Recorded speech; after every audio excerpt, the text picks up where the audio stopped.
Começa agora mais um Conversando com Divaldo Franco. Você sabe o que é obsessão? Como podemos perceber a obsessão? Acompanhe a entrevista. O que é obsessão e como ela se instala? Obsessão, do ponto de vista espírita, é a interferência de um espírito desencarnado sobre uma criatura encarnada. Obsidiar é uma forma de controlar emocional, física ou psiquicamente o indivíduo. No entanto, existem obsessões de encarnados sobre encarnados, quando se lhes fixam as ideias perturbadoras de caráter possessivo, isto é, desejando possuir e dominar. A melhor maneira como se instala a obsessão é através da nossa dívida. Somos todos espíritos no largo processo de evolução e temos dívidas atuais e dívidas anteriores. Como muito bem explica Allan Kardec, o Evangelho segundo o Espiritismo, quando ele aborda o capítulo das aflições, causas anteriores das aflições e causas atuais.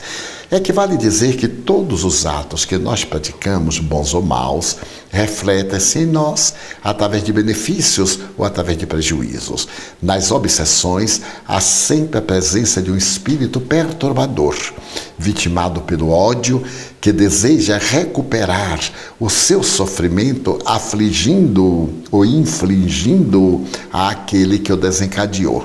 Então, esse espírito pode estar vinculado desde o processo da reencarnação, iniciando a sua feição danosa, como em qualquer época da vida. A obsessão pode ter um surto, uma irrupção, como no surto depressivo, no surto esquizofrênico, e pode ser um largo processo de uma manifestação lenta, como nas neuroses, nos transtornos psicóticos. Então, há uma variedade de manifestações e de como se manifestam as obsessões. Existe alguma diferença entre estar influenciado por um espírito ou estar obsidiado? Sim, há uma grande diferença. A influência é transitória, pode ser momentânea, pode ser uma ocorrência não habitual. A obsessão é uma incidência que se vai tornando reincidência até o momento em que domina aquele ser exterior sobre aquele que ele padece em junção. Eu posso influenciar uma pessoa, mas não a posso dominar.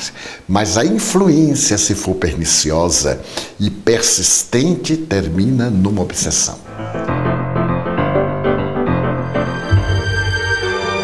Para a doutrina espírita, a obsessão significa uma influência mental que acontece de encarnado para desencarnado ou vice-versa.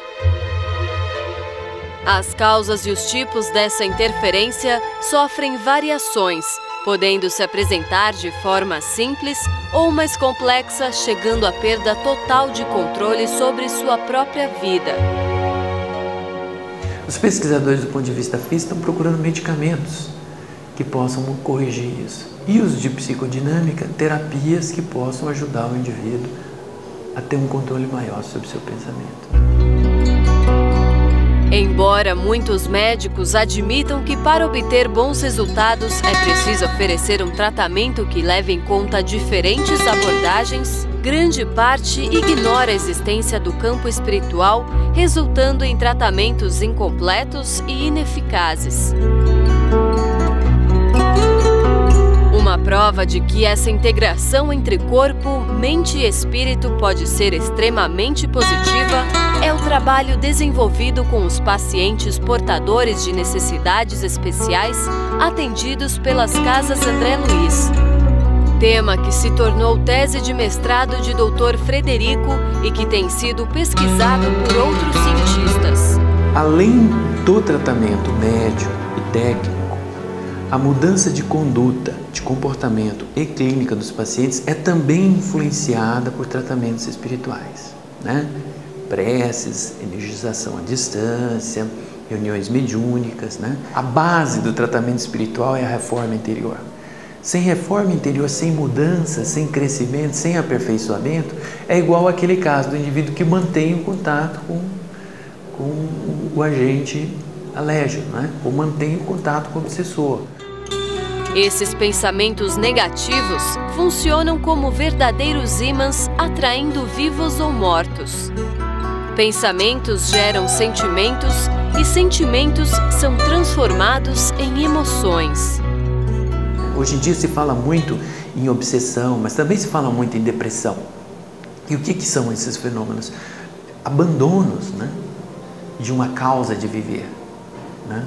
Pessoas que têm uma causa, um porquê viver, elas se tornam imunes, né, ou pelo menos resistentes a esse tipo de problema.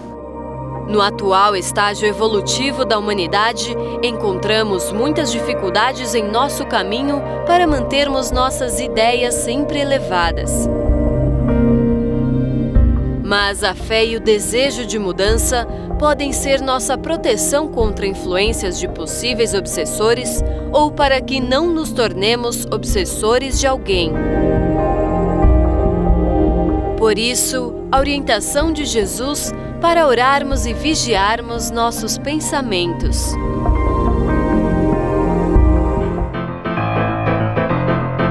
Como será que a família pode perceber a obsessão? Para o tratamento espiritual, o obsidiado deve estar presente? Você não pode perder o próximo bloco. Nós voltamos já!